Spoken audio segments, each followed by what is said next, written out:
প্রতিষ্ঠা লগ্ন থেকেই ইসলামী ব্যাংক থেকে নাম সর্বস্ব প্রতিষ্ঠানের মাধ্যমে হাজার হাজার কোটি টাকা লোপাট করেছে জামাত শিবির চক্র। 2017 সালে নতুন পরিচালনা পর্ষদ আসার পরও তা বন্ধ হয়নি। তেমনই একটি প্রতিষ্ঠান নাবিল গ্রুপ, যাদের পিয়ন থেকে শুরু করে বেশ কজন কর্মচারীর নামে কাগজে প্রতিষ্ঠান বানিয়ে হাজার হাজার কোটি টাকার ঋণ দেওয়া হয়েছে। একাত্তরের অনুসন্ধানে মিলেছে একটি দোকানের ম্যানেজারের নামেও প্রায় 400 কোটি টাকার ঋণ নেওয়া হয়েছে। অথচ নাবিলের এমডি দাবি তিনি এসবে কিছুই জানেন না। নোয়ানাদিতে অনুসন্ধান। মোটরসাইকেল দোকানের এই ম্যানেজার সুলতান অ্যাসোসিয়েটসের মালিক সুলতান আহমেদ। সম্প্রতি ইসলামী ব্যাংক থেকে তিনি 380 কোটি টাকা ঋণ নিয়েছেন।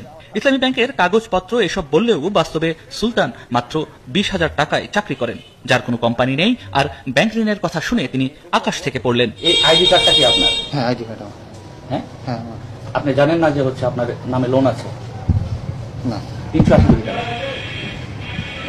এই তো কোনো আমি ব্যবসাও করি না বা কোনো কিছু করি না, কোনো লোনও নাই আমার। তাহলে আপনার নামে লোন উঠবে কিভাবে? আমি তো সেটাই পাচ্ছি না কিভাবে লোন হবে। তাহলে এই কাজটা হলো কিভাবে? আমি তো সেটা বুঝতে পারছি না কিভাবে। আমি এখানে তো দীর্ঘদিন যাবত 14 সাল থেকে যাবত পর্যন্ত চাকরি করছি। 380 কোটি টাকা ঋণ পাওয়া কথিত এই প্রতিষ্ঠানের কার্যালয়ের ঠিকানা হিসেবে দেখানো হয়েছে রাজশাহী স্টেশন রোডে সদ্য নির্মাণ হওয়া এই ভবন। কোনো অফিস হওয়া দেখেনি এখানে? ব্যাংকের ঋণপত্রে সুলতান অ্যাসোসিয়েটস এই ভবনের ঠিকানা দেখিয়েছে। যদিও নতুন এই ভবনে এখন পর্যন্ত কোনো ভাড়াটিয়াই আসেনি। তবে এরই মধ্যে 380 কোটি টাকা ঋণ হিসেবে ইসলামী ব্যাংকের কাছ থেকে উঠিয়ে নেওয়া হয়েছে। শুধু রাজশাহীতে নয়, আমাদের হাতে এমন আরো বেশ কিছু জেলার তথ্য আছে যেখান থেকে বেনামি প্রতিষ্ঠান কয়েক হাজার কোটি টাকা উঠিয়ে নিয়েছে। তাদেরই একজন রকনুজ্জামান মিঠু 12,000 টাকা বেতনে একটি প্রতিষ্ঠানের অফিস সহকারী হিসেবে কাজ করছেন।